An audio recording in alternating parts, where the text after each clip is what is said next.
Bonjour à tous et bienvenue dans Déclic, le podcast qui tente de décrypter Google Ads et plus généralement l'univers du SIA. Je suis Jeremy Lacoste, consultant SIA depuis plusieurs années et j'aurai le plaisir d'aborder une fois par semaine une problématique search. Sans langue de bois mais toujours avec bienveillance, l'ambition au cours de chaque épisode est de déconstruire les mythes autour de Google Ads, une plateforme qui vient de fêter ses 20 ans, en partageant mes échanges, lectures et retours d'expérience. Pour ce 17e épisode, je souhaiterais commencer une série de podcasts sur les stratégies d'enchères en commençant par la mère de toutes, le CPC manuel. Lorsque Google Ads arrive sur le marché au début des années 2000, la firme américaine innove en introduisant la première une tarification au coût par clic, là où historiquement les régies publicitaires vendaient plutôt du CPM ou du coût par mille. Depuis, comme vous le savez, c'est le nouveau standard de l'industrie. Néanmoins, depuis 5 à 6 ans, de nouvelles stratégies d'enchères sont désormais activables, que ce soit le target CPA ou le ROAS. De quoi créer aujourd'hui un clivage dans l'univers du SIA entre ceux qui défendent le modèle historique du CPC manuel et ceux qui promeuvent la bascule vers des modèles de smart bidding. Aujourd'hui, concentrons-nous sur les impacts d'un pilotage au CPC manuel. Allez, je compte les points. L'argument numéro 1 de ceux qui défendent le modèle au CPC manuel est le fait de conserver la maîtrise sur l'ensemble des paramètres de diffusion des campagnes. En effet, grâce à ce modèle, vous allez être en capacité d'ajuster jusqu'au niveau mot-clé les coûts par clic unitaires et ainsi avoir une approche très fine. Pour rappel, l'enchère minimale est de 1 centime et il n'y a pas de maximum. Certains retours d'expérience de bascule vers le smart bidding font état d'augmentation mécanique des CPC, ce qui explique aujourd'hui une certaine méfiance. Si vous souhaitez piloter vos campagnes au CPC manuel, je vous encourage donc à faire 3 choses.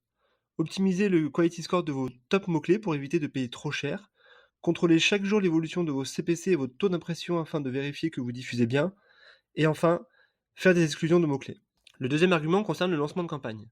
Lorsque vous lancez une nouvelle campagne ou un nouveau produit, c'est-à-dire lorsque vous êtes en situation de ne pas avoir d'historique qui peuvent alimenter vos algorithmes, la stratégie d'enchère au CPC manuel peut s'avérer utile puisque le jeu de données utilisé sera celui de Google Ads qui a l'historique des enchères sur votre univers de mots-clés.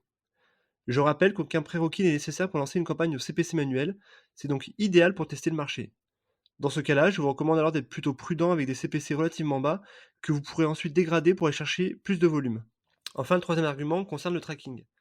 L'avantage du pilotage au CPC est qu'il est natif à la plateforme. Aucun prérequis ni d'historique nécessaire. Il peut être activé à la création de la campagne dans la mesure où il repose in fine sur les variations observées sur l'ensemble de la plateforme Google Ads. A l'inverse, le smart bidding repose lui sur le tracking des conversions ou du chiffre d'affaires. Il suffit qu'il y ait un déficit de tracking et si l'historique peut être mis en péril. Le pilotage au CPC présente donc l'avantage d'être autoporteur. Les arguments contre sont nombreux. Le premier est le modèle non héroïste. À chaque stratégie d'enchère, son objectif principal. Ainsi, lorsque vous pilotez au CPC manuel, les signaux que vous envoyez à l'algorithme ne sont pas ceux de la conversion, mais bel et bien du clic, et même du coût par clic. De façon mécanique, l'algorithme va aller chercher les impressions qui permettent de respecter ce CPC max, et peu importe in fine si cela convertit ou non. Or aujourd'hui, avec les micro-conversions, les conversions, ou encore les conversions online et offline, c'est peut-être dommage de ne pas profiter de toute cette donnée pour avoir une approche à la performance de vos campagnes. Le deuxième contre-argument est celui du modèle non réactif au contexte. Avec la mise en place du confinement en 2020, certains annonceurs encore au CPC manuel ont dû avoir une drôle de surprise. Le contexte changeant, ils ont dû s'adapter de façon manuelle aux nouvelles dynamiques de clics, et dans ce cas-là, difficile d'anticiper les augmentations ou baisses. Entre un acteur de la livraison de courses à domicile ou un annonceur automobile, le marché n'a évidemment pas réagi de la même façon. Avec le smart bidding, aucun souci puisque l'algorithme prend en compte ces variations en quasi temps réel. A l'inverse, avec le CPC manuel, cela suppose d'une part de faire des projections sur les volumes de requêtes attendus et l'intensité concurrentielle, et d'autre part de les appliquer à tout le compte, pour ensuite les ajuster tous les jours. Et enfin, le troisième argument est l'aspect chronophage de la chose. Avec un pilotage au CPC manuel, vous devez dans un premier temps définir des CPC max différentiels par mot-clé. Pour ce faire, vous pouvez soit vous aider des outils type SEMrush ou Google Keyword Planner, soit des recommandations de l'outil Google.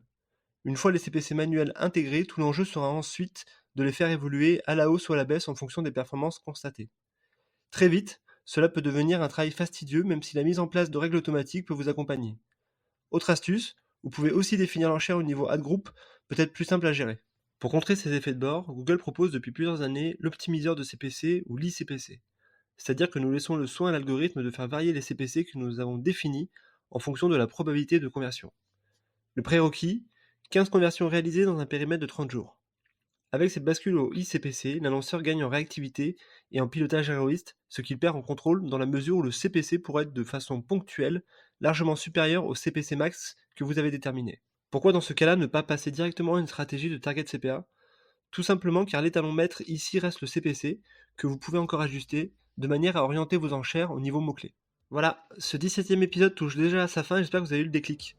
Comme toujours, je suis preneur de vos retours ou feedback en commentaire ou par message privé sur LinkedIn.